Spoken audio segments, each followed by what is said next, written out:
സംസ്ഥാനത്ത് മാർച്ച് മാസത്തിലെ സാമൂഹ്യ സുരക്ഷാ പെൻഷൻ വിതരണം ഇന്നലെ പ്രഖ്യാപിച്ചതിന് പിന്നാലെ ഗുണഭോക്താക്കൾക്ക് വീണ്ടും സന്തോഷ വാർത്ത. സംസ്ഥാന സർക്കാരിന്റെ സാമൂഹ്യ സുരക്ഷാ പെൻഷനുകൾ, വിവിധ മേഖലകളിലേക്കുള്ള ആനുകൂല്യങ്ങൾ, സർക്കാർ ജീവനക്കാരുടെ പെൻഷൻകാരുടെയും ആനുകൂല്യങ്ങൾ എന്നിവയുടെ വിതരണം സംസ്ഥാന സർക്കാരിന്റെ ഭാഗത്തു നിന്നും ആരംഭിക്കുന്നു എന്നുള്ള സന്തോഷ വാർത്തയാണ് ഈ മണിക്കൂറുകളിൽ പുറത്തു വന്നിരിക്കുന്നത്. പൂർണ്ണമായും സർക്കാർ സഹായത്തോടുകൂടി വിതരണം ചെയ്യുന്ന 47 ലക്ഷത്തോളം വരുന്ന ആളുകൾക്കുള്ള സാമൂഹ്യ സുരക്ഷാ പെൻഷനുകൾ, വിവിധ സ്കീമുകളിലായി പെൻഷൻ തുക സ്വീകരിക്കുന്ന ഇന്ദിരാഗാന്ധി ദേശീയ വാർദ്ധക്യകാല പെൻഷനുകൾ, വിധവാ പെൻഷനുകൾ, ഭിന്നശേഷി പെൻഷനുകൾ കൈപ്പറ്റുന്ന 7 ലക്ഷത്തോളം വരുന്ന NSAP പെൻഷൻ ഗുണഭോക്താക്കൾക്കുള്ള ആനുകൂല്യങ്ങൾ, ഇതിനു പുറമെ സർക്കാർ സഹായത്തോടുകൂടി പെൻഷൻ തുക വിതരണം ചെയ്യുന്ന 8 ലക്ഷത്തോളം വരുന്ന ആളുകൾക്കുള്ള വിവിധ ക്ഷേമനിധി ബോർഡുകൾ വഴിയുള്ള പെൻഷനുകൾ എന്നീ ആനുകൂല്യങ്ങൾ കൈപ്പറ്റുന്ന ഗുണഭോക്താക്കൾക്ക് തുക എത്തിച്ചേരും. കേന്ദ്രത്തിന്റെ ഭാഗത്തു നിന്നും തുക അനുവദിച്ച സാഹചര്യത്തിലാണ് വിതരണത്തിന് അനുകൂല സാഹചര്യം ഒരുങ്ങിയത്. തൊട്ടടുത്തുള്ള ആഴ്ചകളിലായി ഗുണഭോക്താക്കൾക്ക് 4800 രൂപ വീതമാണ് പുതിയ സാമ്പത്തിക വർഷം ലഭിക്കാൻ പോകുന്നത്. ആദ്യഘട്ടത്തിൽ ഗുണഭോക്താക്കൾക്ക് 1600 രൂപ വീതവും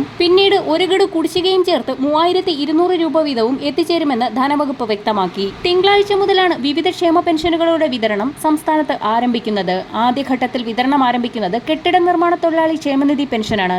നിലവിൽ 16 മാസത്തിലെ കുടിശ്ശികയുണ്ടെങ്കിലും ഒരു മാസത്തിലെ പെൻഷൻ തുകയായ 1600 രൂപയാണ് മാർച്ച് 24 തിങ്കൾ മുതൽ വിതരണം ആരംഭിക്കുക എന്നതാണ് ഏറ്റവും പുതിയതായി ലഭിച്ചിരിക്കുന്ന വിവരം.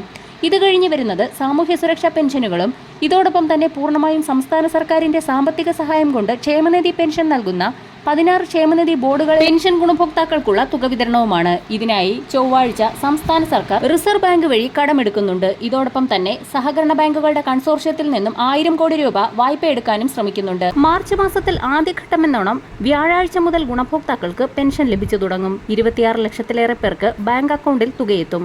മറ്റുള്ളവർക്ക് സഹകരണ സംഘം ബാങ്കുകൾ വഴി 8,46,456 പേർക്ക് ദേശീയ പെൻഷൻ പദ്ധതിയിലെ കേന്ദ്രവിഹിതം കേന്ദ്ര സർക്കാരാണ് നൽകേണ്ടത്. ഇതിനാവശ്യമായ 24.31 കോടി രൂപയും സംസ്ഥാനം മുൻകൂർ അടിസ്ഥാനത്തിൽ അനുവദിച്ചിട്ടുണ്ട്. ഈ വിഹിതം കേന്ദ്ര സർക്കാരിന്റെ PFMS സംവിധാനം വഴിയാണ് ഗുണഭോക്താക്കളുടെ ബാങ്ക് അക്കൗണ്ടിലേക്ക് ക്രെഡിറ്റ് ചെയ്യുക. വരും ദിവസങ്ങളിലെ പെൻഷൻ അറിയിപ്പുകൾക്കായി ചാനൽ സബ്സ്ക്രൈബ് ചെയ്യാൻ മറക്കാതിരിക്കുക.